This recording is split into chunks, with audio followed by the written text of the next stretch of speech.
রয়েছেন স্বরাষ্ট্রমন্ত্রী রাজনাথ সিং, বৈঠকে রয়েছেন প্রতিরক্ষামন্ত্রী রাজনাথ সিং, স্বরাষ্ট্রমন্ত্রী অমিত শাহ রয়েছেন, অজিত দোভাল রয়েছেন, নির্মলা সীতারামন রয়েছেন, বিদেশ মন্ত্রী সম্ভবত জয়শঙ্করও সম্ভবত রয়েছেন। এই মুহূর্তে সেই বৈঠক চলছে। মৈত্রেয়ী রয়েছে আমাদের সঙ্গে। মৈত্রেয়ী, কি হচ্ছে সেখানে একটু জানাও।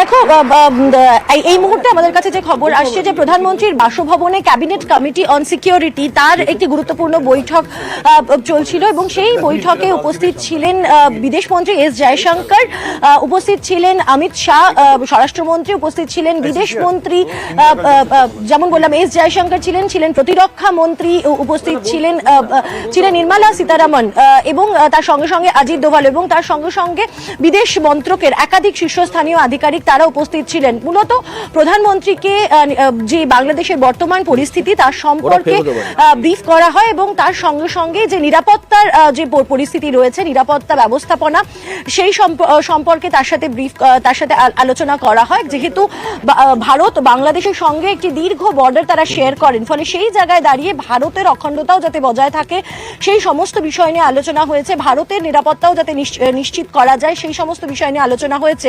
এবং একই সঙ্গে শেখ হাসিনা ভারতে রয়েছেন, এই মুহূর্তে তিনি ভারতে রয়েছেন এবং এখনো পর্যন্ত আমরা যেটা জানতে পারছি যে তিনি হিন্দান এয়ারবেসেই তিনি রয়েছেন। তবে সেখান থেকে তার গন্তব্য কি হবে সেই সমস্ত বিষয় নিয়ে বিস্তারিত আলোচনা হয় এই ক্যাবিনেট কমিটি অন সিকিউরিটির বৈঠকে। বিশ্বদা, ধন্যবাদ, তুমি থাকো এবং আমাদেরকে আরো আপডেট জানাও। এই মুহূর্তের যা পরিস্থিতি, বাংলাদেশের পরিস্থিতি অত্যন্ত শোচনীয়, বাংলাদেশের পরিস্থিতি অত্যন্ত খারাপ থেকে খারাপের দিকে যাচ্ছে। বিভিন্ন খবর এসে পৌঁছচ্ছে, সমস্ত খবর হয়তো আপনাদের কাছে এই মুহূর্তে শেয়ার করতে পারবো না কারণ কনফার্ম নয়, কিন্তু যা সূত্র থেকে খবর এসে পৌঁছচ্ছে সেই সূত্র অনুযায়ী বাংলাদেশের পরিস্থিতি অত্যন্ত খারাপ দিকে যাচ্ছে এবং বাংলাদেশে বিভিন্ন আক্রমণ হচ্ছে, বিভিন্ন জায়গায় আগুন ধরিয়ে দেওয়া হচ্ছে এবং শোনা যাচ্ছে বিভিন্ন কালচারাল সেন্টার থেকে শুরু করে অনেক কিছু পুড়িয়ে দেওয়া হচ্ছে।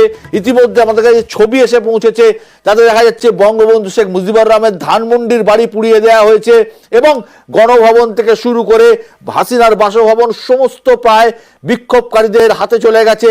চরম লুটোতরাজ চলছে গোটা বাংলাদেশ জুড়ে, ভয়াবহ পরিস্থিতি বাংলাদেশের এবং সীমান্তে তার আঁচ পড়তে শুরু করেছে। সীমান্তে কিন্তু লোকজন জমা হতে শুরু করেছেন, ভারতীয় সেনাবাহিনী বিএসএফ এখানে টহল দিচ্ছে, সবকিছুই চলছে। আক্ষরিক অর্থে বাংলাদেশ এই মুহূর্তে অভিভাবকহীন এবং